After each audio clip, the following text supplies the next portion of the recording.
Welcome to another episode of the Red Arrow Health and Wellness Podcast. I'm your host, Marco, with my looking more relaxed than normal co-host, Jessica. How's it feel to be on vacation, Jessica? So nice. It's excellent. I highly recommend vacation, even if you don't go anywhere. You're just beaming. You've got a glow and I think it's called sunburn.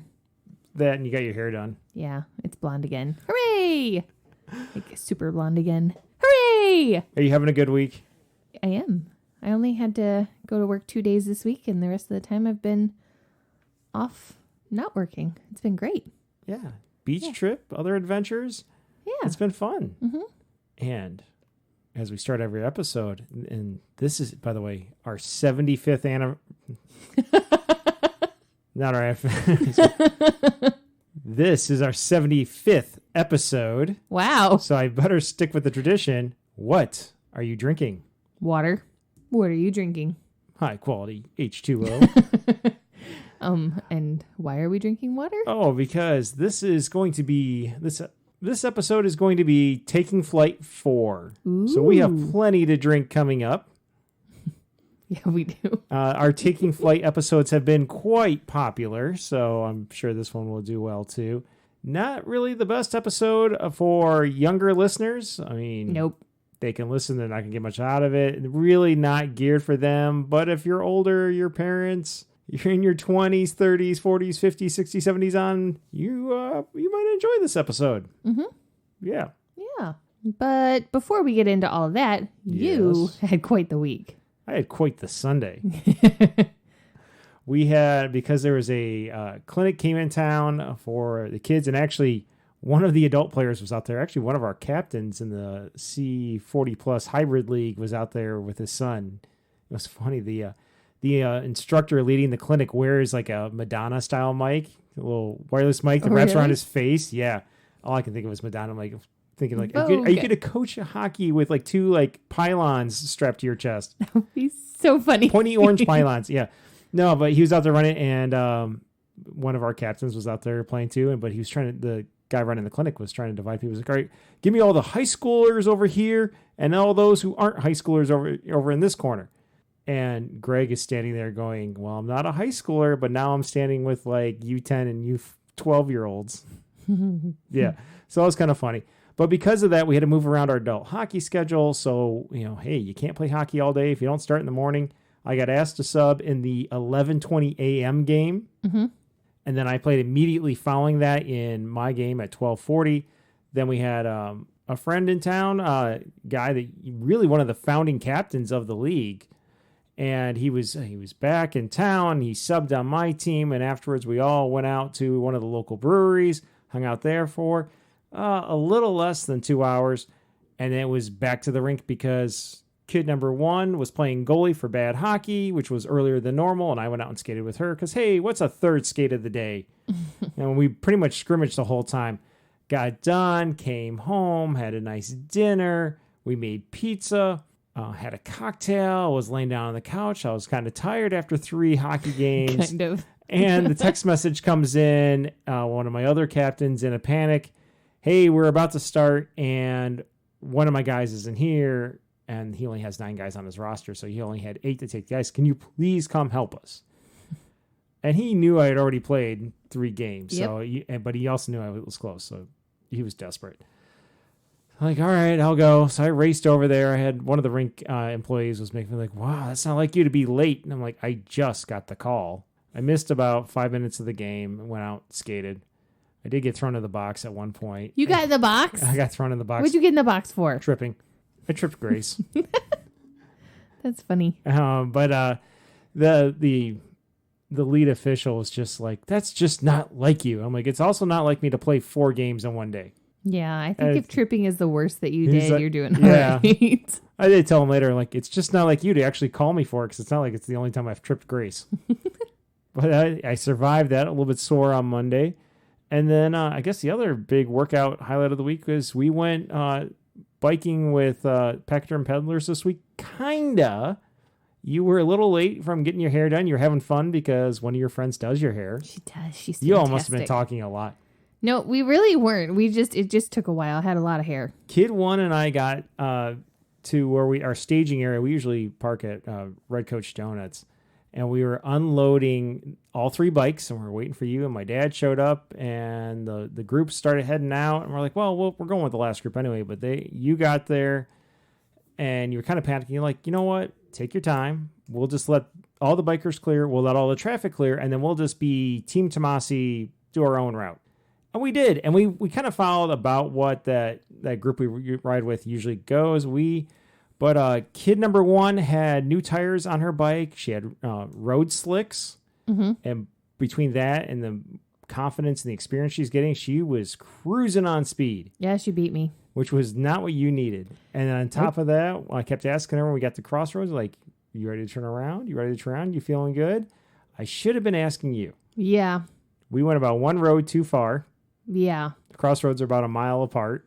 So that's another mile down, another mile over, another mile back, an extra 3 miles by going 1 road too far. And you were doing well, but on the way back, it started It was to hurt. not good. Yeah. We'll just leave it at that. It was not good. Well, your knees hurt. Other things hurt. We'll leave it at that. Mm-hmm. Mm-hmm. How you feeling today? Not so good. You can be able to sit through this episode? I think so. Maybe. Well, we're about to do a tasting flight of 6 whiskeys. Do you think that'll help? So I think after whiskey number 3, I'll probably be in 0 pain. Well, I'm here whatsoever, I got the little measuring cup, and we're going to do that. half-ounce pours of all the whiskeys, unless they're really good, and then you want to refill. Okay. But, I mean, it does measure out to 2 tablespoons, 1 ounce is the max on it. So it's not like I can get too heavy-handed with it, but we're going to shoot for half-ounce pours on each of these. Okay. We've got 12 little tasting cups, so we don't have any contamination in terms of mixing our whiskeys. Mixing our whiskeys, and we'll wipe out the measuring cup every time. So this should be a lot of fun. We're going to probably get a little bit too nerdy with it, but, that's how we are. And most of these... We don't hide our nerd.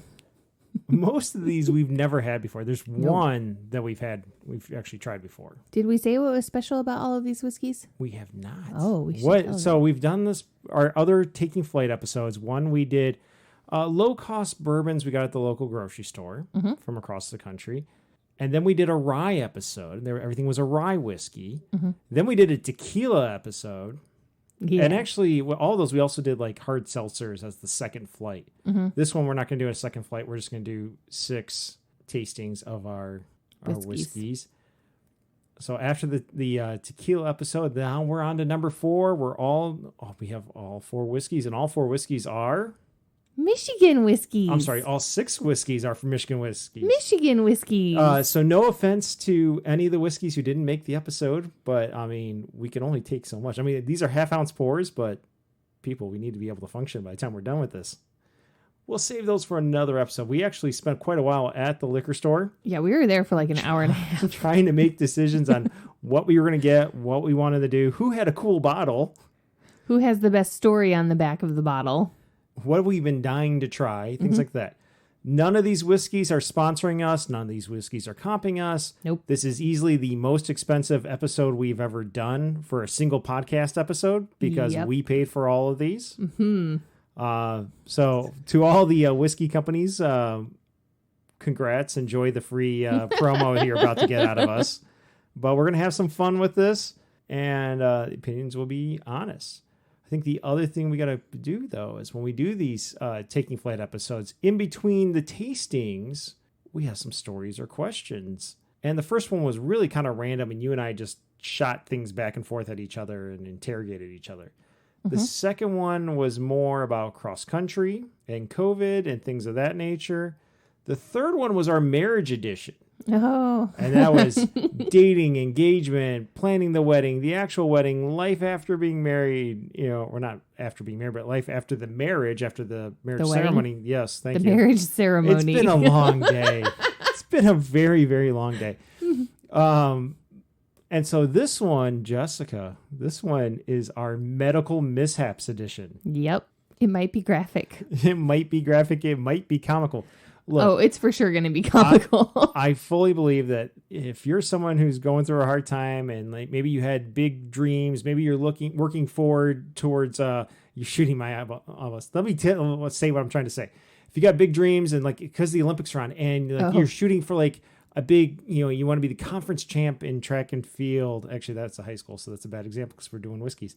But like if you've got, you and I have triathlons coming up that you've been aiming for, or you want to run a marathon, or something else is going on and you're working towards it, and all of a sudden a medical calamity mishap hits you and derails things. It's not the end of the world.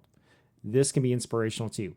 Or if you're just having a bad day and you enjoy it when people are in pain and suffering and you find those funny, this is for you. And if you like comical stories that involve medical type stuff, boy, we got some of those for you, and this will be entertaining. So there's a little something for everybody here to enjoy the stories and also listen to us sample these 6 Michigan whiskeys. Michigan whiskeys. So let's play a little segue music. We'll get into it because we got a lot to cover tonight.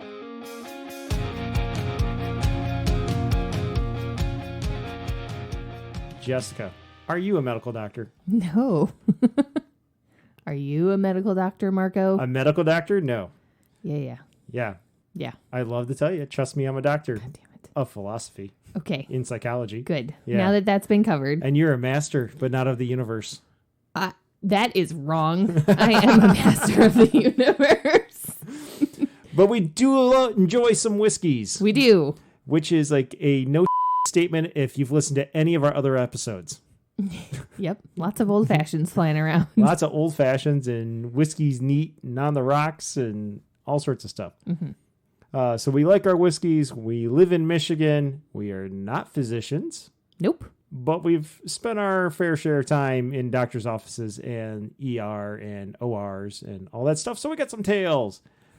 So let's do this. We'll start out with our first whiskey, and then we'll do our first set of tales, and then we'll go repeat until we get through all 6. Okie dokie. So do you want to pass me over one of these little sampling snifters? Mm-hmm. All right. First up, we have from Traverse City Whiskey Company, their straight bourbon whiskey, which we've actually had before, but this one's a little bit different. Like you can get their Triple X. It usually runs about $33 for their normal straight bourbon whiskey. This one is not the run of the mill. This is a signature edition, barrel proof, 5 years old. They have to write the ABV all on the bottle because it's a single barrel. This is part of their West Side Bourbon Collection. And this is bottle number 178 out of 221. Cool. And the little write-up on the back is, for this limited edition release, we've hand-selected the most flavorful whiskey in our rickhouse. And they have a fun rickhouse. Aged for more than 4 years, which on this one it's written in as 5 in one of those marker Sharpie things. Sorry. Aged for more than 4 years. It's bourbon in its most natural state, uncut and bottled at full barrel proof. Hell yeah, I like barrel proof stuff. Crafted to sip slowly. Yeah, no. And enjoy during life's defining moments, like recording a podcast. Cheers. While talking about medical maladies. Yes. Should be fun. I mean, there's a Surgeon General warning on it. But... Well, fantastic. Fits right in. So this is 58.2%. Okay. Double it and you get the proof. Okay. So here it goes. Look, it's a new bottle. I just peeled the wax seal off of it right before we started recording.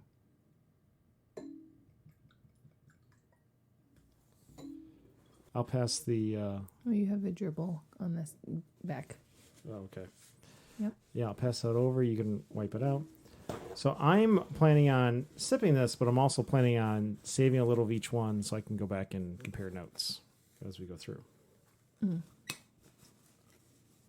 All right. Give it a swirl. Give it a sniff. Think of Jose Andreas when he was... Give it a snurf? Sniff. A sniff, okay. I'm really tired. A snurf, I like that. I always think of Jose Andreas when he was Anthony Bourdain's No Reservations. He's in D.C. They go to the farmer's market, and Jose Andreas is like, put your nose in the peaches.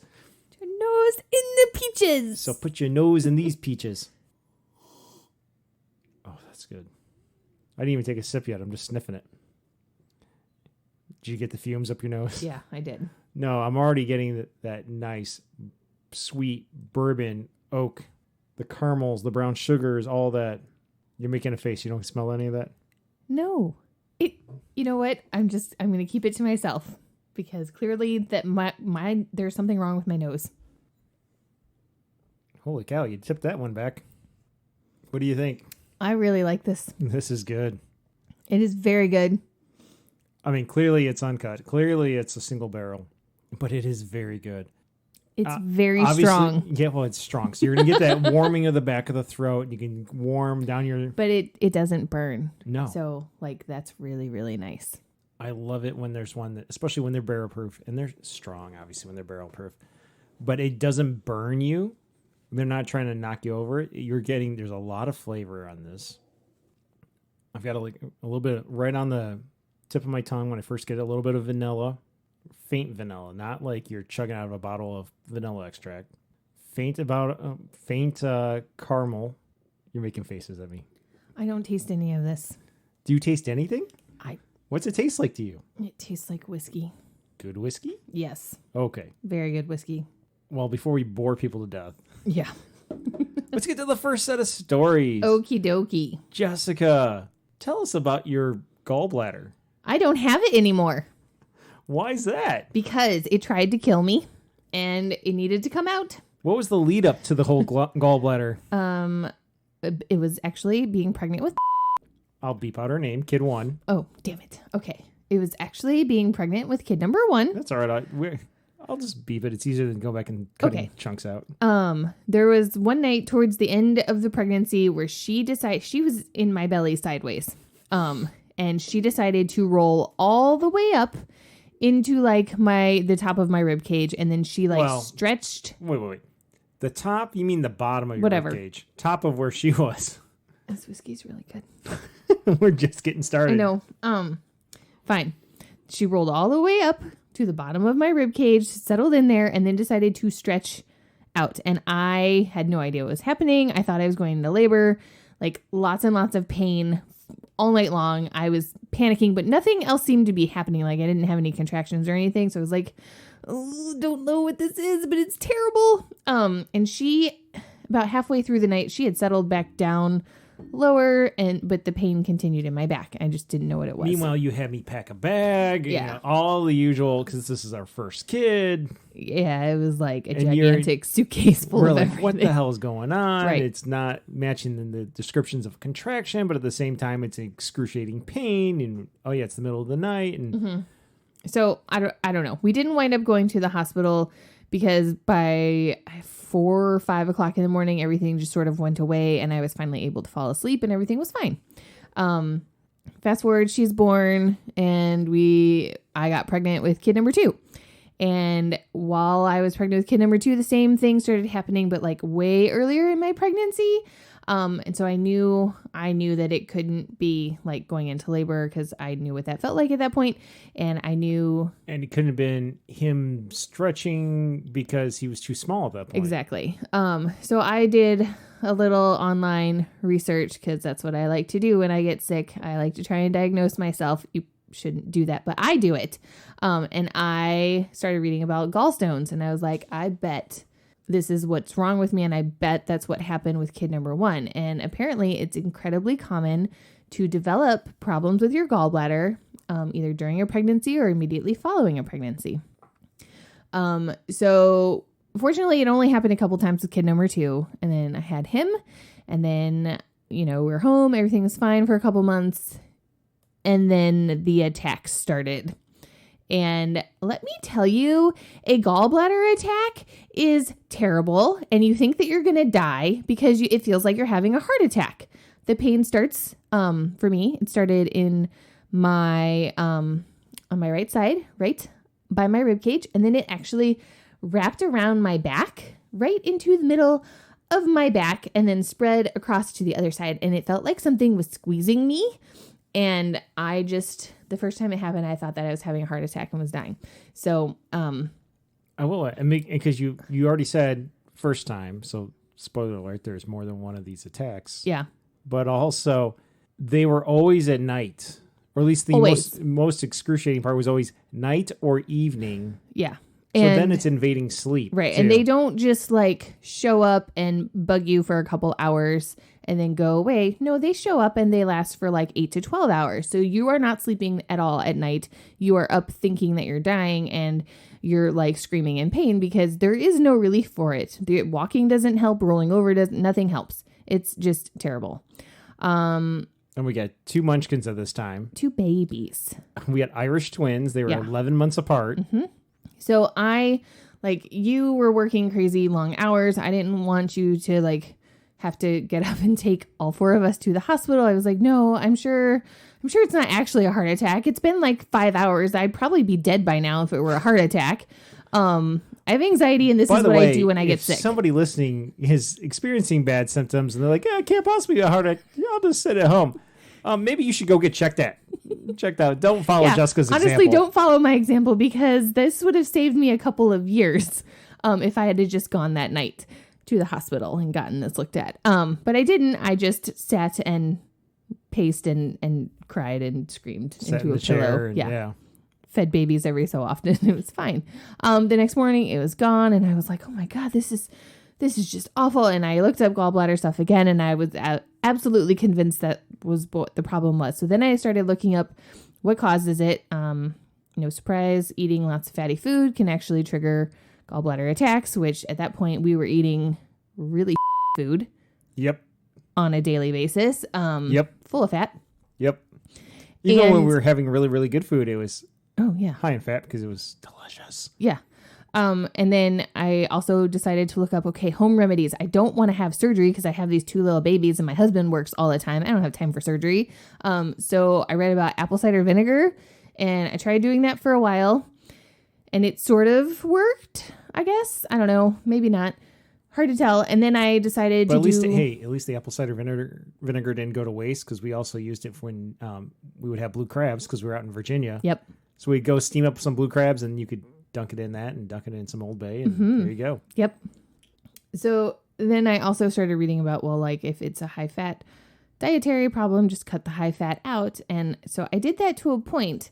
And it sort of worked. It calmed the gallbladder attacks down. So I wasn't having them as frequently. But when I got to the point where I was only drinking water and eating lettuce and still having gallbladder attacks, that's when I finally said, I can't do this anymore.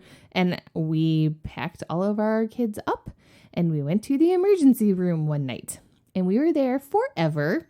And we had the weirdest doctor I have ever met in my entire life. And we got to meet him a few times over the course of this whole saga. Yeah. I don't know. What do you think? Late 50s, early 60s, but had bleached blonde hair that was not a natural color. Every time we met him, he had a different color of glasses frames. One night they were hot pink. One night they were red. One night they were blue. He had like the 80s dangly earring on one side. Yes. And the outfits, I don't know. I had a hard time. He always had scrubs on, but they were not the uniform scrub of the hospital. They weren't like blue or green. No, standard doctor scrubs. They were fuchsia, or they were wine colored, or they were, Yeah, but he was teal. A legit doctor. It said so on his on his jacket. I checked. Then he had his own personal note taker to speed up his charting. Yeah, he was an interesting dude. So we went in. I was like horribly in pain and we ran tests. They gave me really nice painkillers. Turned that pain right off. That was good. And then the test results came in and he said, you have gallstones and sludge in your, that's how he said it too. Yep. In your gallbladder. That needs to come out. You should get that taken care of sooner rather than later. You can go home now. And I was like, wait a minute. You just told me that this organ that I have inside of my body is trying to kill me and you're not going to take it out tonight. And he's like, no, it's not bad enough to come out tonight. It's full of sludge. Sludge. So. Way to make it sound like a septic tank or something. Well, okay. So I follow this surgeon on Instagram and he takes gallbladders out routinely and he cuts them open after he removes them. And ew. Is that standard practice or just because he's a weirdo? I think it's just because he's weird. I think you're supposed to let pathology do it, but he just does it. Oh, okay. Is he a pathologist on the side? No, he's a surgeon. Is he in a small town where he's both? I don't know. Okay. I don't think so. Anyways, that's not the point of this.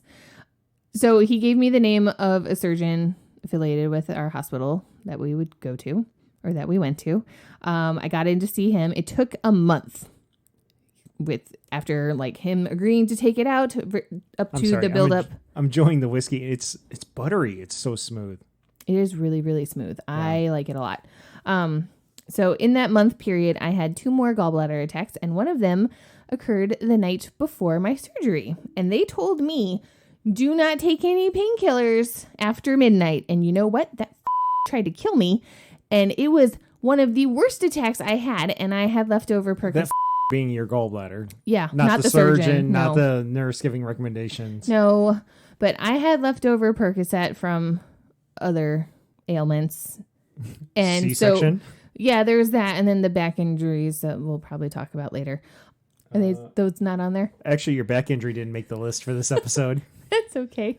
Anyways, so I couldn't take it anymore, and I took a Percocet, and then we had to be at the hospital. It fixed the problem for me, thank goodness.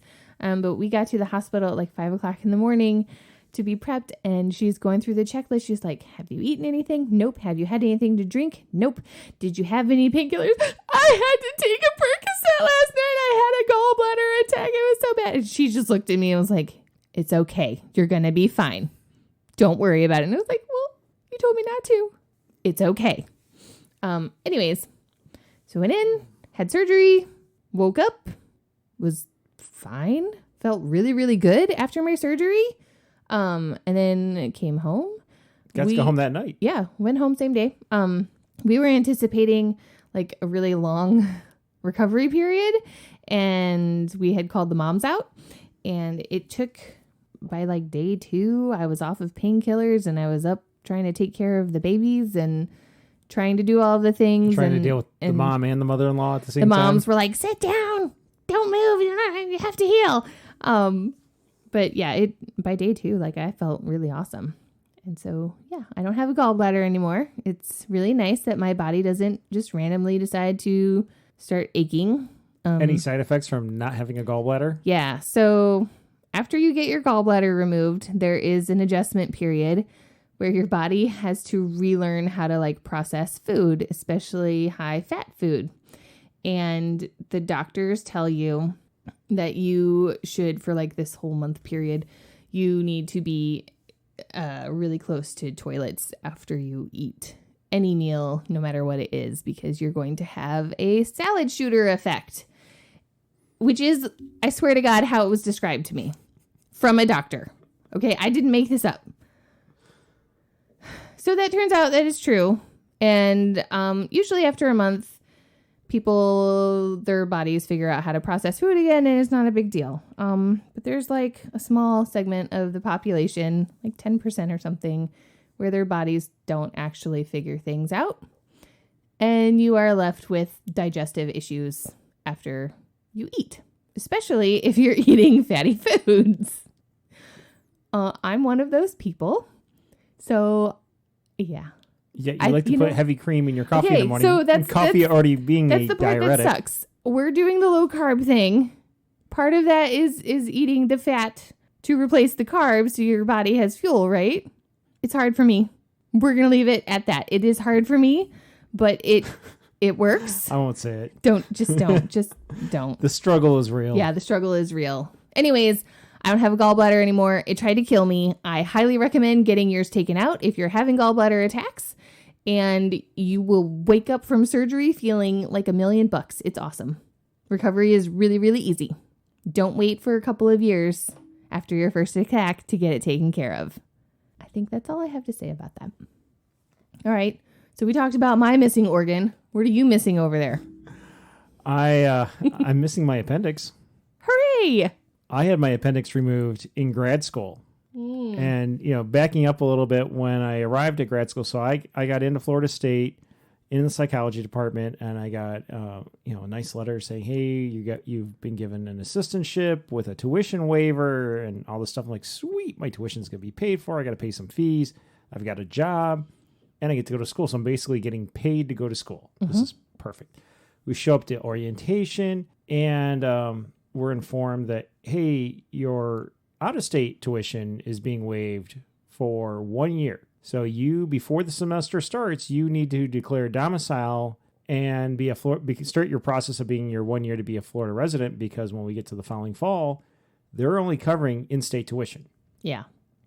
And that's all well and good, but part of what goes with that is you're basically declaring your independence from your parents if you're an out-of-state kid. The in-state kids, it didn't impact at all.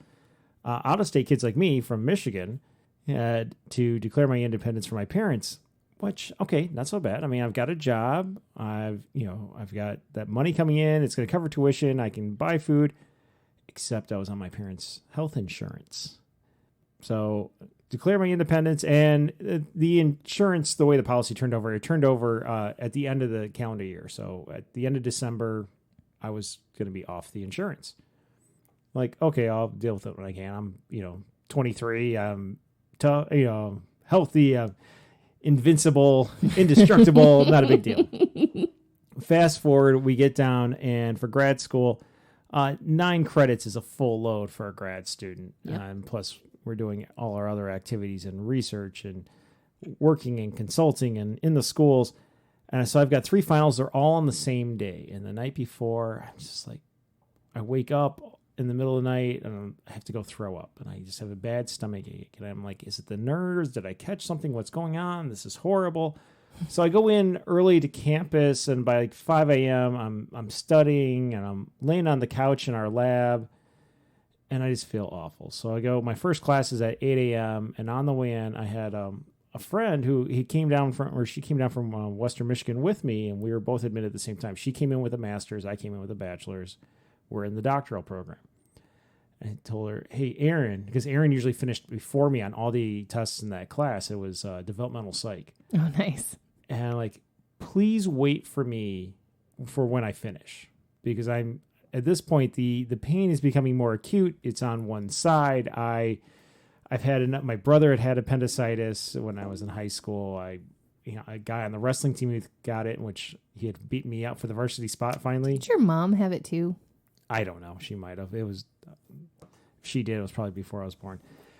Anyway, I'm suspecting that it's appendicitis. So I go and I take my final in graduate developmental psychology, and I walk out, and she's like, what is it? And I think I have appendicitis. I need you to take me to the ER. She's like, oh God. So she drives me to the ER. And then, of course, we're waiting there forever, and it's one screaming lady in a wheelchair in labor after another coming in. That's so hilarious. At some point, they're like, you're the next non-emergency, non-urgent. I'm like, I think I have appendicitis. And I've already been through triage, but, or it'd be somebody coming in gushing blood out of their hand that, had a saw accident or something like that. Oh, God. So it's taking forever. And Erin's starting to get panicky because we got, she and I had the same schedule. So she's got another class to get back to. But I eventually get admitted to the ER, and about that time, she's got to take off to go to social psych. And I'm like, please tell the professor I'm in the ER. Yeah. So she did, and he was cool about it. And she also let our major professor know, because my evening class was with him, and I think it was research methods. It probably was. Yeah. So he was because he was, essentially my academic dad. Yeah. He was actually concerned about me. The other one, the social psych guy, I don't think had emotions. He was just like, we were halfway concerned. The guy's version of a 3 hour, because all these classes were 3 hours long. Yeah. He just got up there and pontificated with his LaCroix water and acted like he was stoned, and reminded us of Will Ferrell from the thing he did with Rachel Dratch in the hot tubs, where they just talked about we're lovers. Ew. Yeah, he was really creepy. He just got up there and talked about stuff, and then he'd stop and he'd get this creepy grin on his face. Anyway, so I missed that. So I'm in there, and they're running all these tests, and of course they're gonna put a contrast in and X-ray my bowels to see if I'm maybe he's just constipated. Newsflash, wasn't constipated. And several hours later, they finally figure out, oh my God, well, your blood pressure is up, you're running a fever, and we've ruled out everything else. And your stomach hurts. You have appendicitis. Great. The psychology grad student diagnosed that 12 hours ago. 7:45 a.m. But okay, here we are at 3 in the afternoon. Oh, we're going to finally admit you to the hospital. So they do. The nice part was and I was new to the graduate lab. I was ending up my first semester, but a bunch of my lab mates and their significant others came to see me. They brought me crossword puzzles. They're keeping me company. And some of these folks did not get along with each other, but they sucked it up and were around each other because, me. Yeah. Which meant a lot to me because it was hard to show it because I felt like crap. But yeah, and they were trying to cheer me up a little bit too hard because they're like brought in a Sharpie, like keep on everything you want to keep. I'm like, forgot. Yeah. And I'm like, somebody else showed up with like a bunch of boxes of Junior Mints and was passing out. Like, That's you think hilarious. they'll let us go and observe? Like on Seinfeld? I'm like trying so hard not to laugh. But I was like, they're like, holy crap, you look so miserable. They eventually, around 8 or 9 p.m., finally wheeled me off to surgery. And I had my appendix out. And then, of course, as I'm trying to recover from surgery, they're in like every half hour. And then they're like, you got to get some sleep. Oh, we're back in. Have you had a bowel movement yet? Have you urinated yet? I'm like, I just want to sleep. Will you give me some water? No, we can't give you any water until you urinate. I'm thirsty. It was just a miserable night.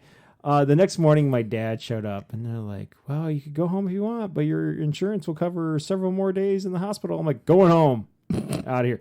The lab mates had actually come out with a schedule to go and take care of me before they realized my parents were coming down. Yeah, I thought that was really, really sweet. And then I had my dad there for a week. So that was Monday. My dad left on Friday, and he left mid-afternoon, and that evening they were pounding on my door going, we're taking you out to the bar for medicinal beers.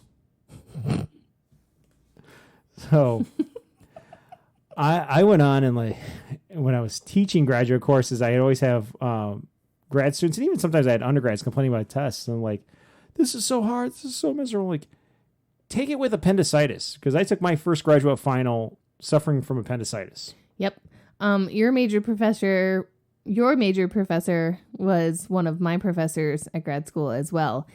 And after your test that you managed to ace with an appendicitis, he would come into class like before exams, and he would say, I don't want to hear any complaining about any sort of malady, because I know that all of these tests are easily passable, especially if you are suffering from an appendicitis. So I don't care what's wrong with you. You're going to show up, you're going to take your test, and you're going to do well. Sorry Thanks. about that. Mm-hmm. You're welcome. Yeah. All right, that's story number 1 for both of us. Those are probably the most harmless of the bunch. We're going to have a ball with some of these. Mm-hmm. Mm-hmm. Ready for the next whiskey? Yes. All right, next up.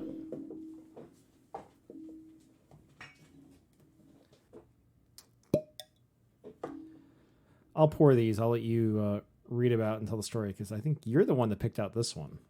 This whiskey? Yeah. Okay. There you go. And here's the bottle. That's a fun bottle. It is a fun bottle. It's very Art Deco. It's very Art Deco. Okay, so this one is from the Detroit City Distillery. And just to clarify, is that actually in Detroit? Yeah, actually it is. And it's called Butcher's Cut Straight Bourbon Whiskey. Distilled and bottled by Detroit City Distillery, LLC in Detroit, Michigan. How strong is this? 50% alcohol by volume, 100 proof, 750 milliliters. Okay, so this is batch number 41, bottle number 1091. Yep. They're doing some volume there. They are.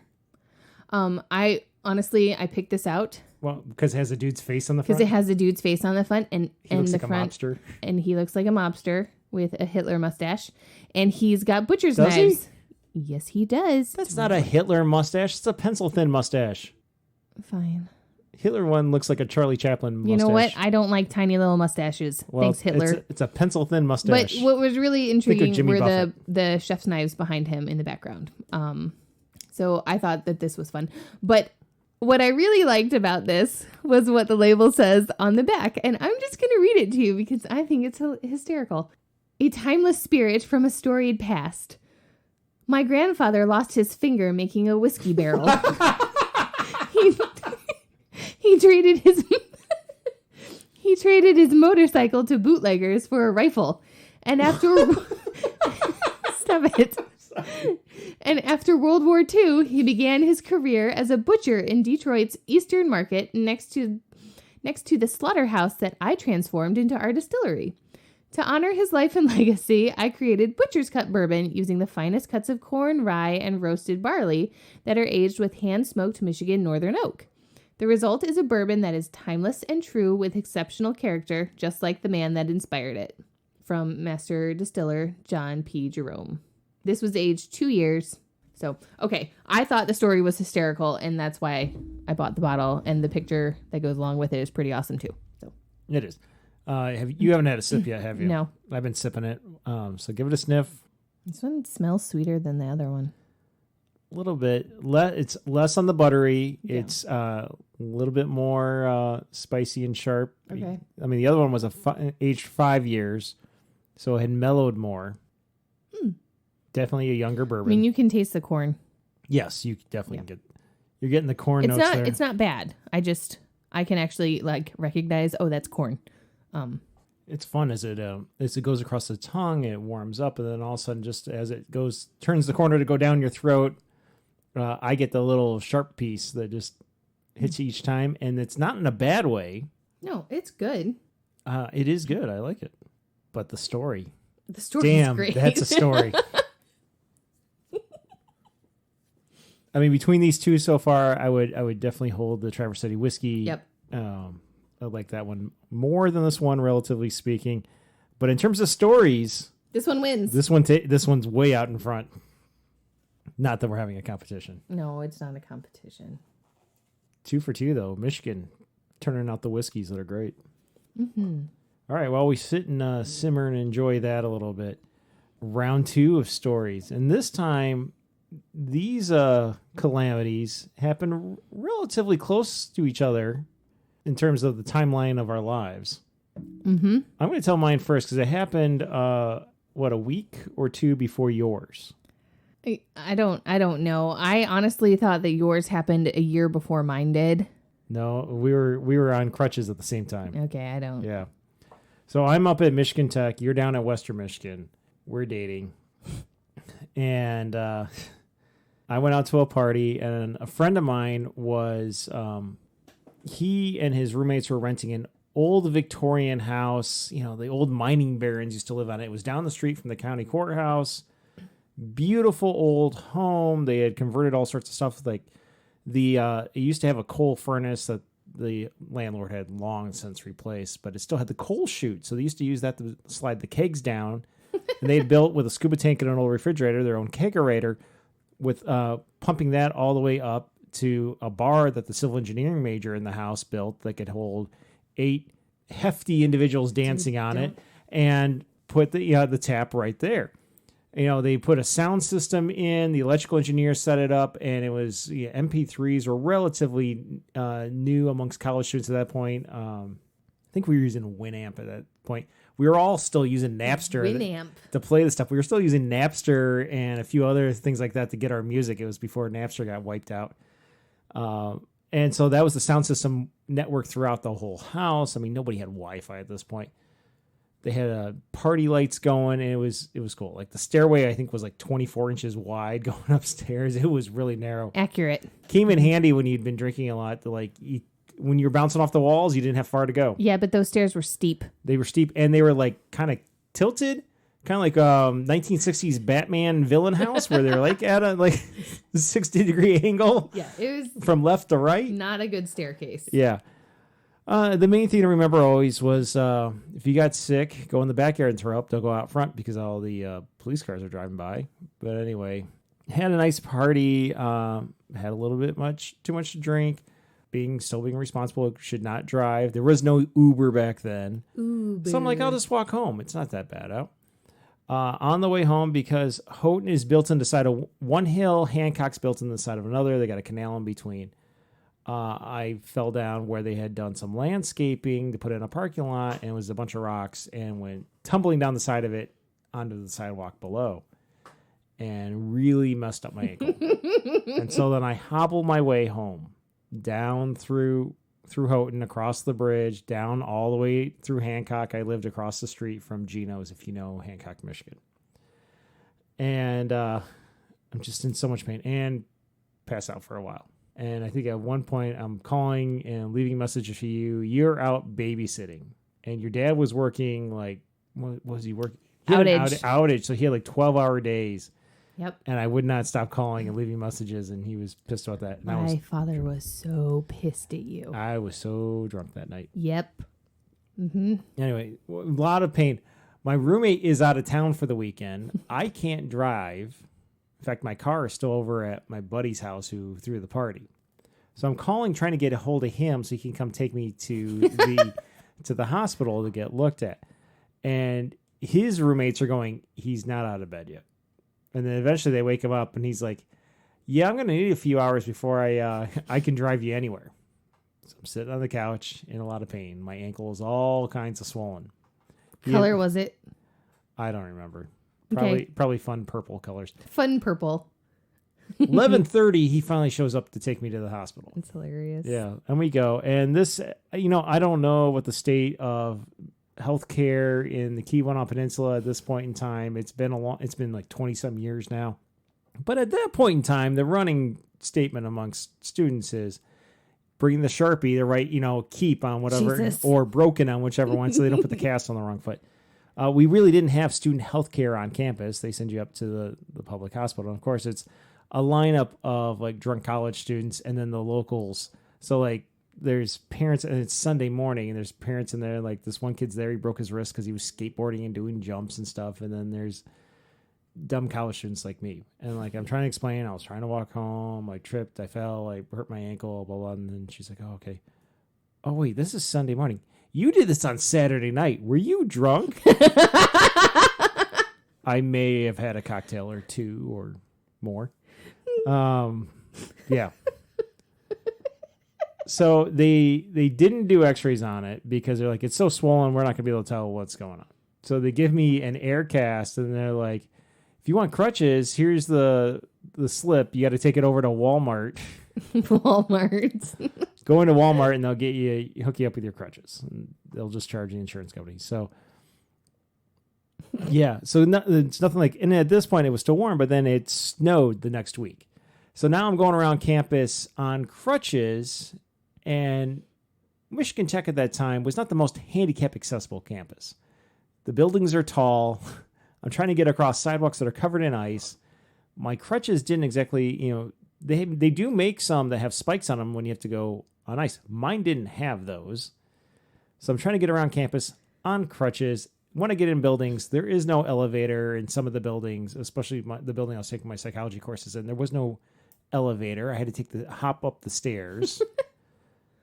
Yeah, it was absolutely miserable. That's why I did not play hockey my junior year of college. I am hockey, people, not college hockey, but intramural hockey. I didn't play because when the season kicked off, I was on crutches. Yeah, because I couldn't walk home from a party. Hilarious. Yes. How about you and your ankle? Okay. About a week or two later. So this is what you need to know about my ankle. In the late 90s and the early 2000s, there was a brand of shoes called Candies. Apparently they were also around in the 70s or something. I don't know about that. But they were a really big deal in the late 90s and the early 2000s. And I had a couple of pairs of them, and they were freaking amazing. They had like 4-inch heels, and they were made out of wood, and they looked awesome. And I wore them every chance I got. They also were not very stable and not great for ankles. So I was at college, and on the weekends, because my parents lived kind of close to Kalamazoo, it's an hour drive away, I would come home every other weekend or so to do my laundry, because I have this weird thing about doing laundry in the dorm.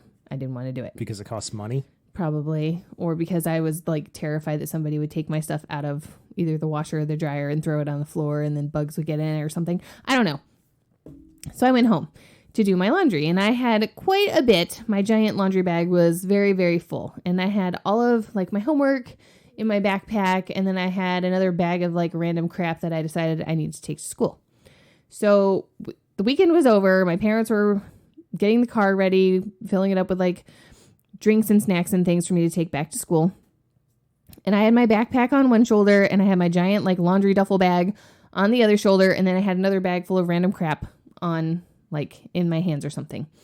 And I was walking through the mudroom out into the garage, like through the doorway, and I got stuck in the doorway. I was wearing the shoes, okay? So I'm like trying to figure out how to wiggle through the doorway without actually putting any of my stuff down. And my helpful dad was behind me, and I was like, I'm stuck. I have to get unstuck so I can get in the car. And he was like, oh, I'll help you.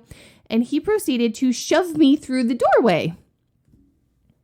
My ankle went whoop, sideways, and I fell off of my giant shoes. And then I went flying through the air, and I landed in the recycling bin.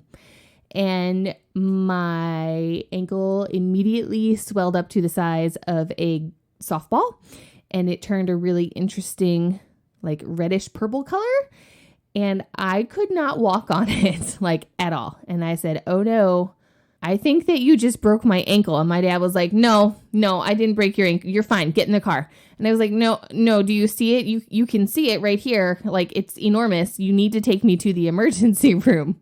And my dad is like shoving me into the car. And he's like, no, you have to go to school. You have class tomorrow. I paid for classes. You're going to school. And so my mom comes out of the house and she hears us like bickering at each other. And I'm crying because my ankle hurt. And she's like, oh my God, what's wrong? What happened? And my dad was like, she's fine. Don't listen to her. She's fine. Her ankle just hurts because I pushed her through she's fine. And so my mom shoved her down. Yeah. So my mom like looks back at my ankle and she was like, oh, that doesn't look good. We should get some ice. And she got some ice for it. And she like threw it at my foot and then in the back seat because I had it like propped up on the back seat of the car. And I was like, okay, so you're going to take me to the emergency room, right, to get this looked at? And they like had a conversation in the front of the car. And then they turned around. They're like, you can't hear what's going on, too. And then they were like, no, you're going to school. You're going to be fine tomorrow. It's just like when you were in soccer and insisted that your ankle was broken and it wasn't broken. Do you remember that, Jessica? And I was like, I remember that I told you it was broken and you refused to take me to the doctor for it. Yes, I remember that. They're like, yeah, it's exactly like that. It's not broken. You'll be fine.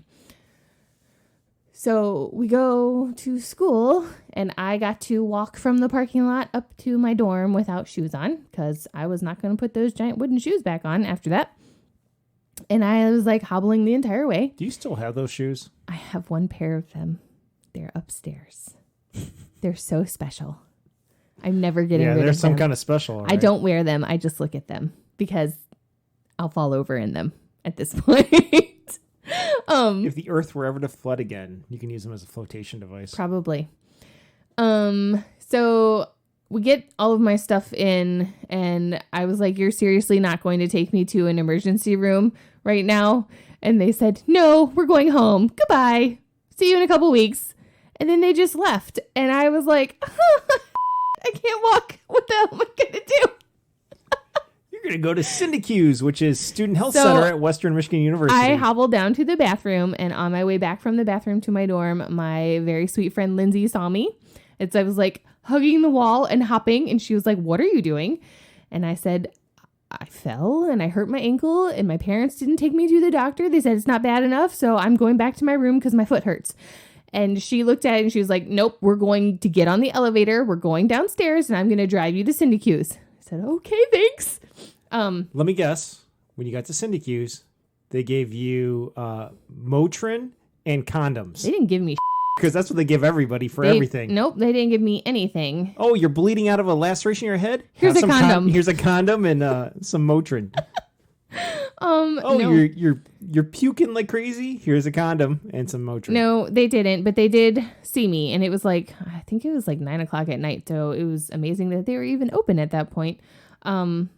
But they did let me in, and they X-rayed it for me. They don't even understand when college students get sick and injured. It's middle of the night. They might as well take like 6 a.m. till noon off because that's not when college students are getting hurt. Nope, they're asleep at that point. Exactly. So they X-rayed it, and then the person that took the X-ray gave me the X-ray, and then they left me in a hallway for about 2 hours. At least you got an X-ray. Alone. They're like, well. Just alone with me and my friend and my X-ray. And I was like, okay, well, I'm studying biology. I've had anatomy. I'm going to read this thing by myself. So I held it up to the light and I was looking at my ankle and I was like, yep, there's not a fracture there. This is not broken. Okay, that's good. What is that perfectly round bone looking thing in my ankle? That's not part of anatomy. What the hell is that? And I sat and I thought about it for a while and I was like, what was it? Knew it. I knew it. The doctor finally shows up and I was like, my ankle's not broken, but I have a question about that. And he was like, I will read this x-ray. He holds it up to the light and he's like, yeah, you're right. It's not broken. I was like, I told you it wasn't broken. But what is that little ball looking thing right there that's not supposed to be there? And he goes, yeah, you're right. That's not supposed to be there. That looks like a bone chip. I bet you broke it a really long time ago. And that's just been floating around and it's round because it's just like gotten worn down over time. And I was like, I knew it. I knew I broke my ankle when I was 10 years old in soccer.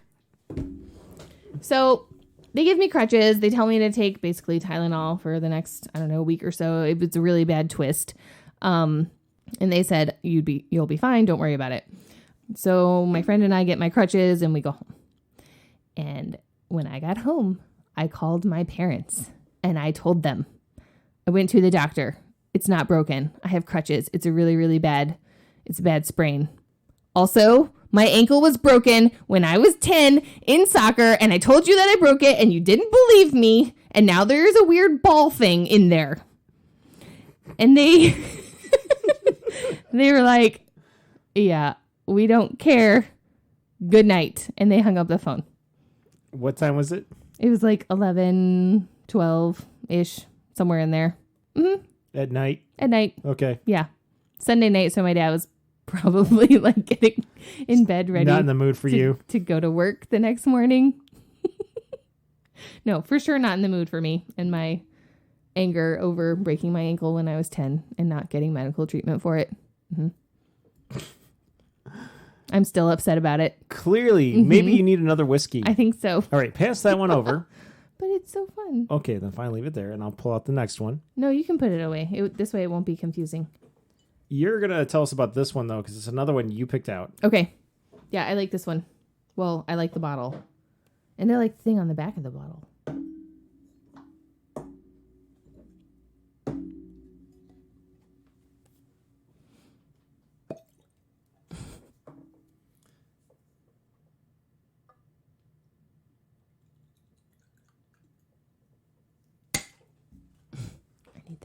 Oh, yeah. There's the bottle. Okay. Here's the glass. Thanks. Ooh. That smells good. Okay. It does have a woolly mammoth on it. It right does. on the label. Mm-hmm. And a big hairy dog. Okay. So that's fun. Oh, and this is wet. Okay. So just moist. This is from Mammoth Distilling, and it's a whiskey. It was made in Michigan. Where in Michigan? Central Lake, Michigan. That's what it says. Cool. You tell us more about it. I'm going to grab my phone and look where the hell Central Lake is. Okay. It's 80 proof, 40% alcohol by volume. It's got a mammoth on it, and it says nothing on the back other than the government warning about it. So what intrigued you about this? It has a QR code. Okay. And I was like, well, that's fun. It's interactive. I like it. Get me to use like a game. Technology while I'm looking at my alcohol. Okay, I'll go for it. So if you pull it open. You said Central Lake? Central Lake, Michigan. So you open up the webpage and it takes you to the Mammoth Distilling webpage for it. And I don't know. I really liked the look of the webpage. And okay, this is the other part. Coming up, Central Lake is a skinny little lake just east of Torch Lake, which is just east of the Grand Traverse Bay.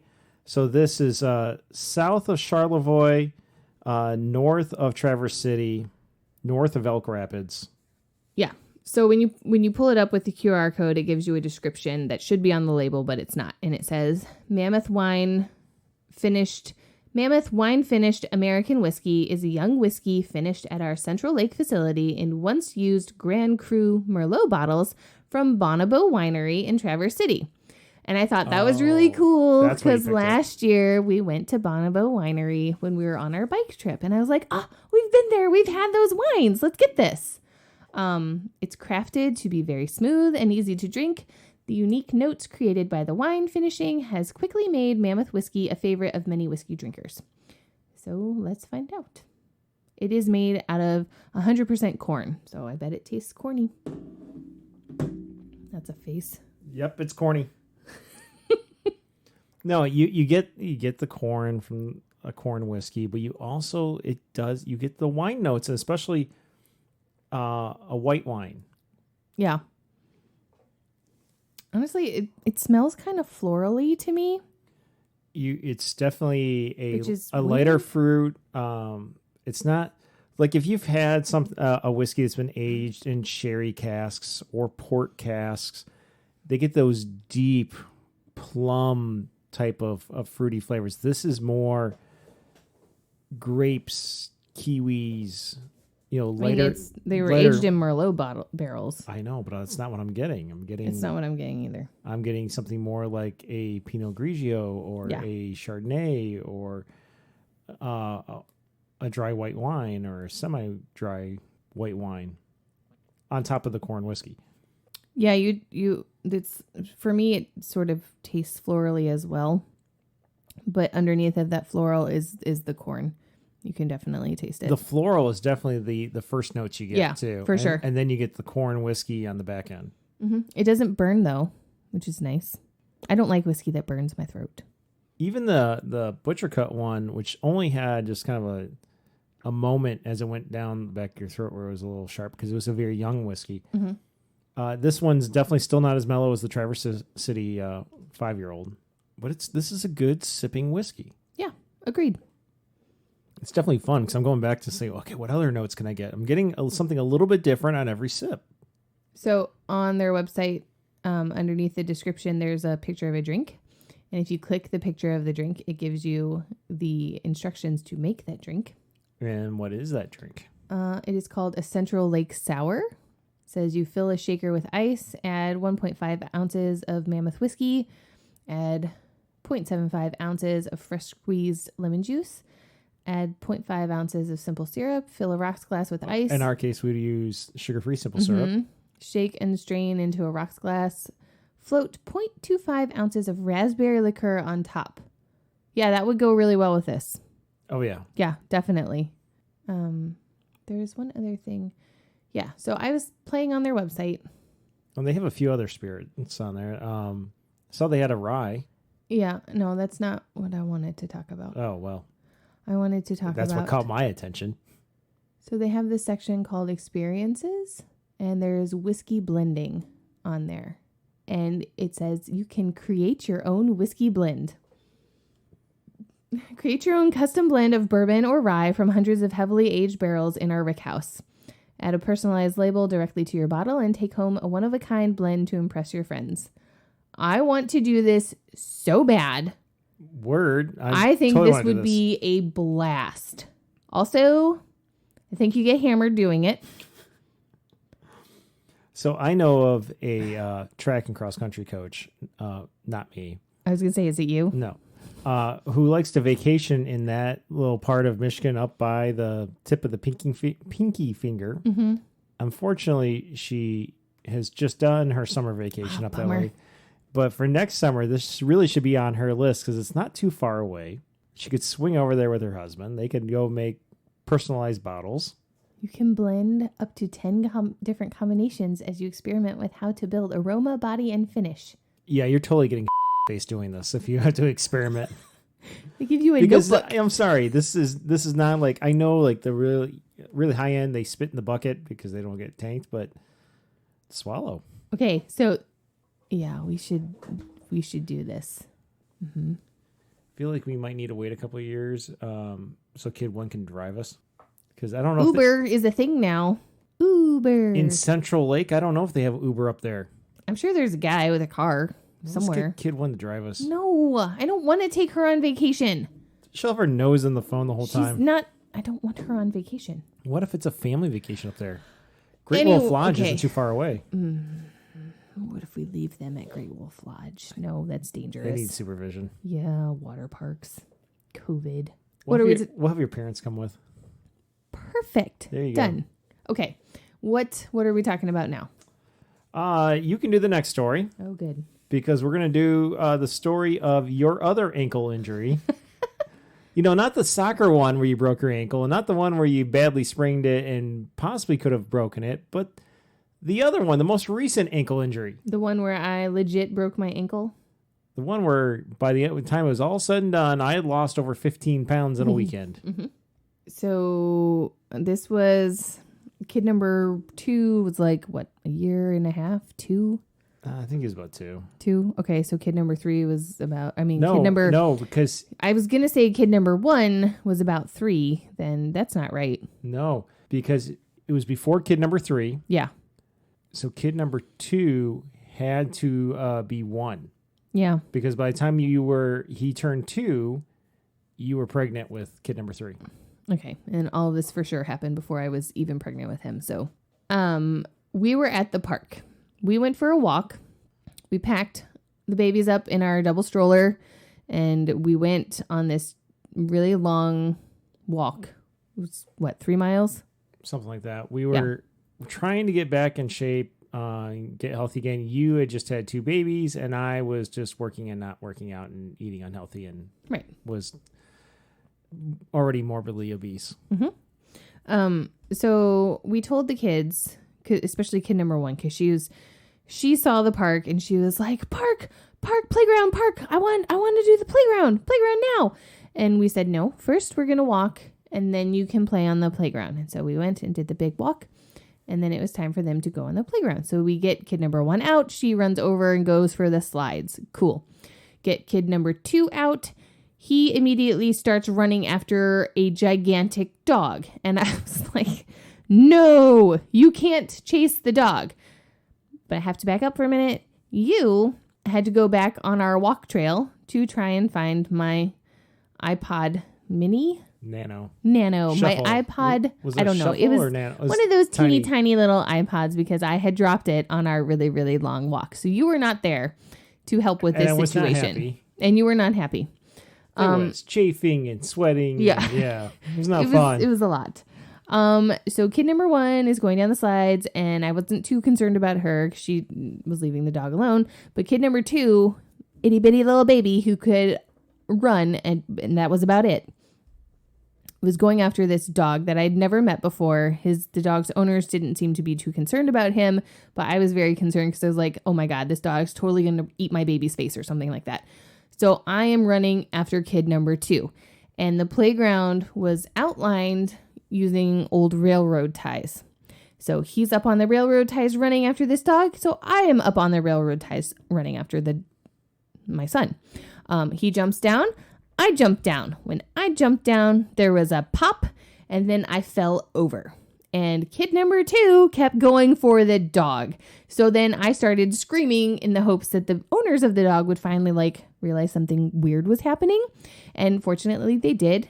They were able to grab the dog and make sure that my tiny son did not go near the dog because it was obvious I did not want that to happen. And I was struggling to then stand up because I was like, oh God, kid number 1 is going to get off the slide and she's going to go home with these strangers because that's what she did.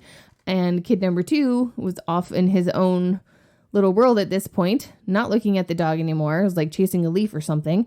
And I am not able to run in any direction. I couldn't even stand up.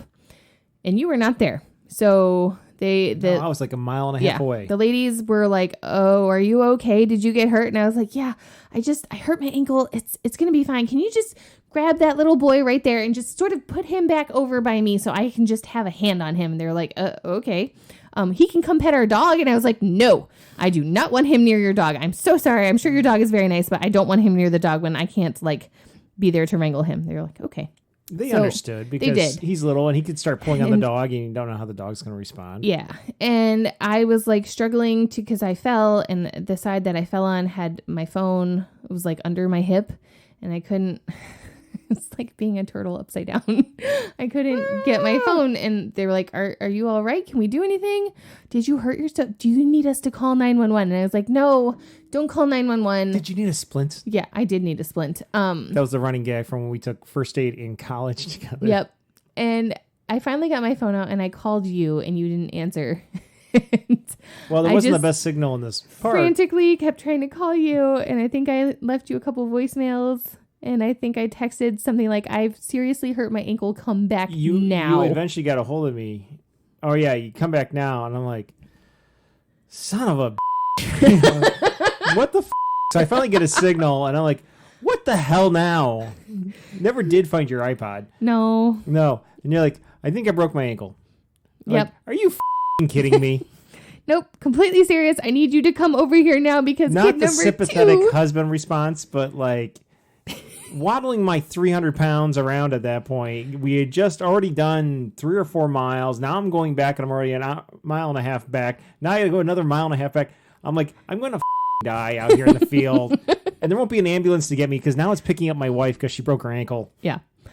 So that was the fun part. Like, we had the giant stroller, we had the 2 babies, and I couldn't. It's a Schwinn. Yeah, I couldn't walk, and the playground was a distance away from the parking lot, and you had to go over a teeny tiny wooden bridge. So we got stood up, and I made it back in time. Yeah, no, you did. But we were trying to figure out how to get me to the car from the playground. And I got into a better mood of caring and being sympathetic to you. You did.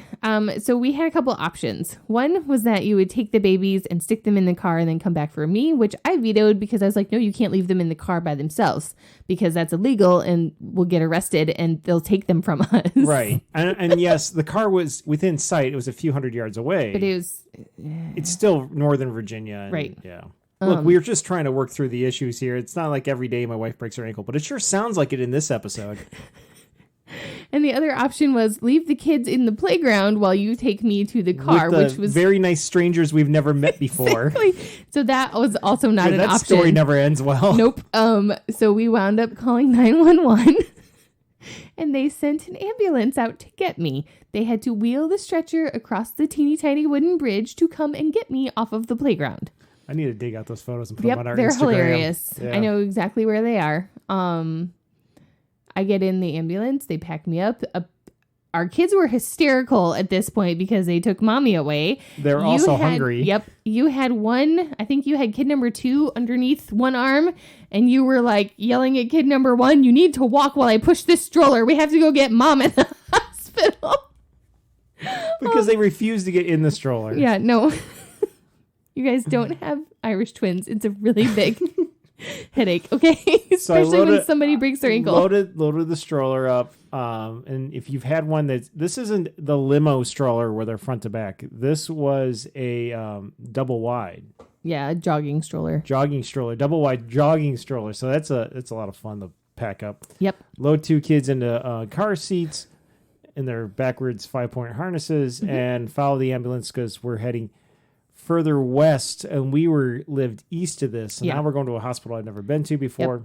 So I got to go for my very first ambulance ride. They turned the siren on, and I was like, what are you doing? This isn't an emergency.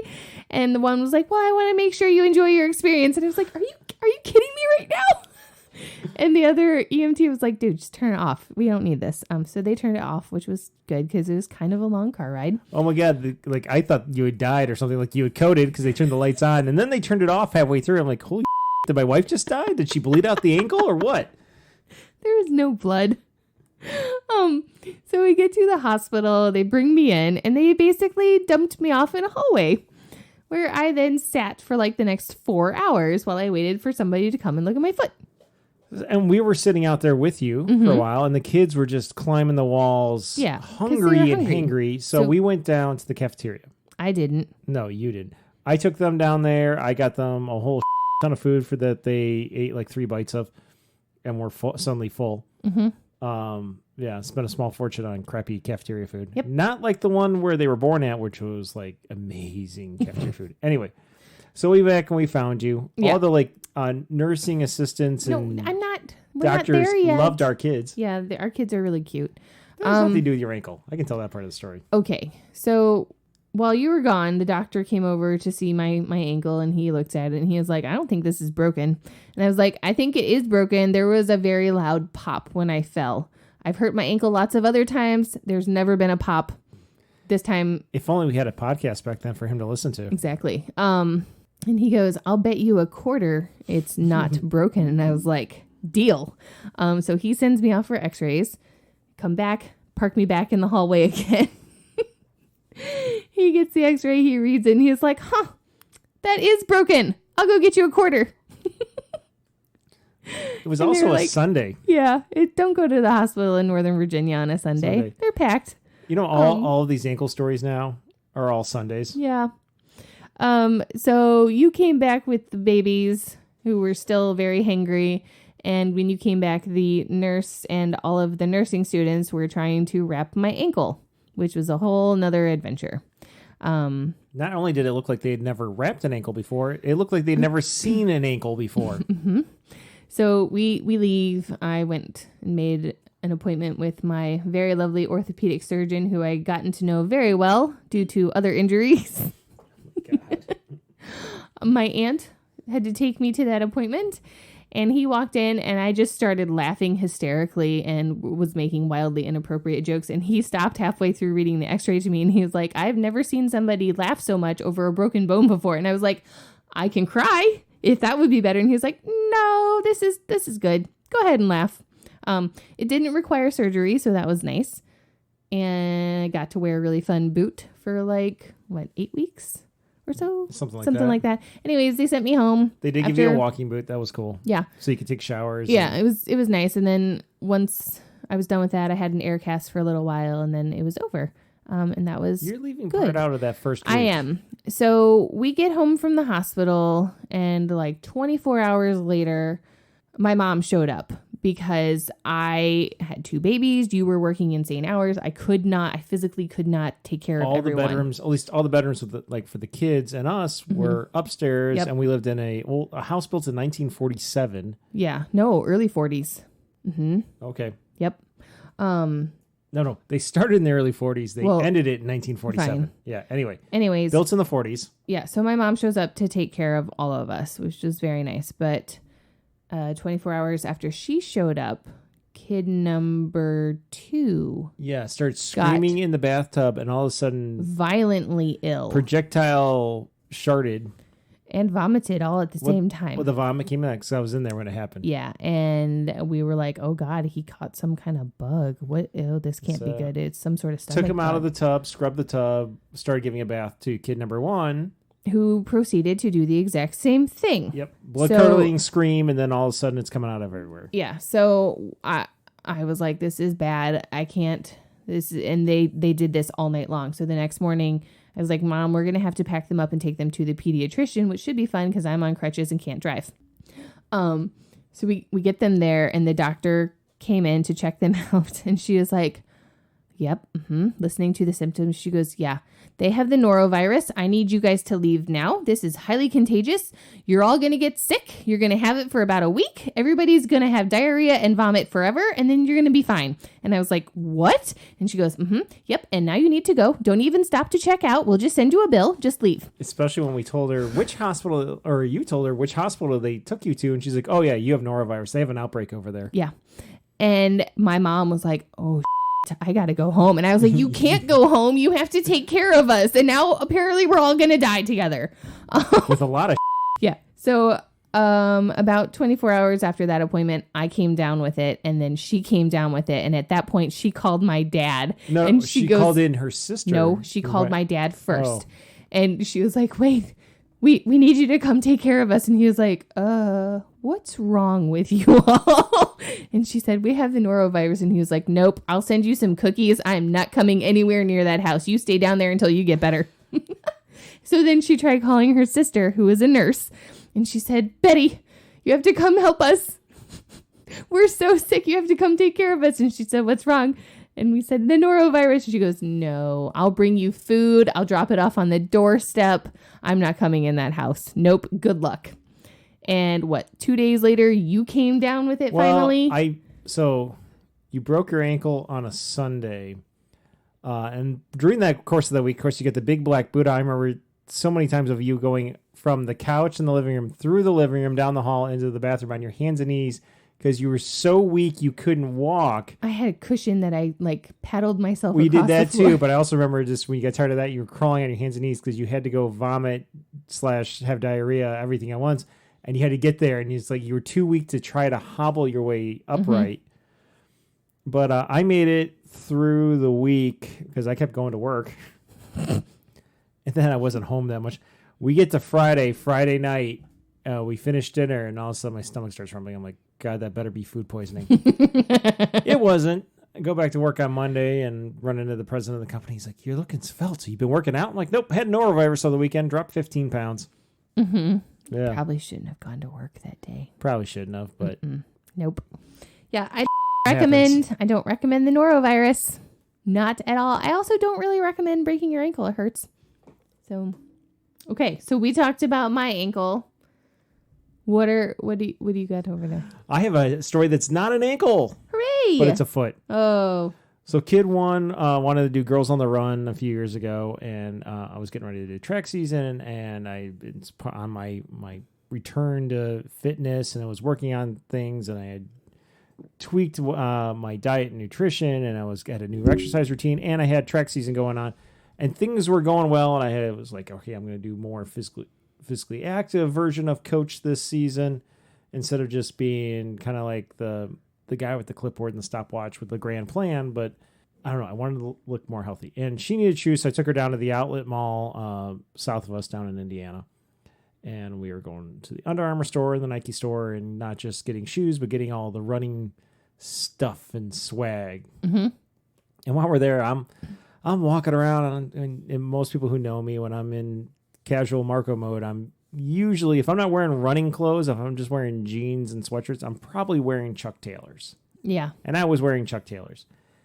And as we're walking, all of a sudden I feel this sharp pain in my foot. And I try taking some more steps, and it just hurts. I'm like, what the hell? I'm like, oh my God, we got to stop. I got to sit down. And she's like, Dad, what's wrong? And I look at my foot, and I pick up my shoe, and I look at the bottom of my shoe, and I've got a big old rusty nail in my foot. It was one of those roofing nails they used to put down when they put on the tar paper layer. So it's got a big wide head, almost like a washer on top of the head, and goes up, and it's in my shoe and into my foot. Ouch. Yeah. So I pull it out. Oh, you shouldn't have done that. Yeah, I should have done that, but I pulled it out, and it's a big old. It's rusty. Dun, dun, dun. Yeah, it is. It's super. It's not just superficial. It is a corroded, jagged piece of metal that was all up in my foot. And I'm like, maybe it just poked me a little bit. Maybe I'm just being a big baby. So I took my shoe off for a minute, and my sock is bloody. I didn't take the sock off. I'm like, that's good. Crap. Put my shoe back on. I'm like, we're going. So I took her, and I had to drive and basically an hour home. Yep. Got home. And I told you, and it's like, well, I can either go to the ER or urgent care. Well, urgent care is down the street. So I'm like, I'll go there because, hell, it's cheaper too. Yes, it is. So I go, and I have to wait because there's guys who are chopping their thumbs off and stuff when they're working on a Sunday and doing tool stuff. And I'm like, that's Sundays. This was another Sunday. That's an ER kind of injury. And so I eventually got in, and then they had to take a bazillion x-rays because they had to look for metal fragments and slivers that may have split off of my foot. Mm-hmm. They are able to locate everything that was in my foot, and then with tweezers and dig it in there, get it all out. Yay! There's a picture. There's something that makes you want to drink. They eventually got it out, but then I was under orders not to run until it healed. Yep. So then I had to set everything back for spring and summer and training for everything. Yay! Yay! Yay! Yay! Let's do another whiskey. But did you get tetanus? I did not, because I'd had a tetanus shot. Hooray. In fact, I went, I'm like, I need a tetanus shot. They pulled up my records, like, no, you don't. You're good. Like, cool. Glad you guys have all those records electronically. Exactly.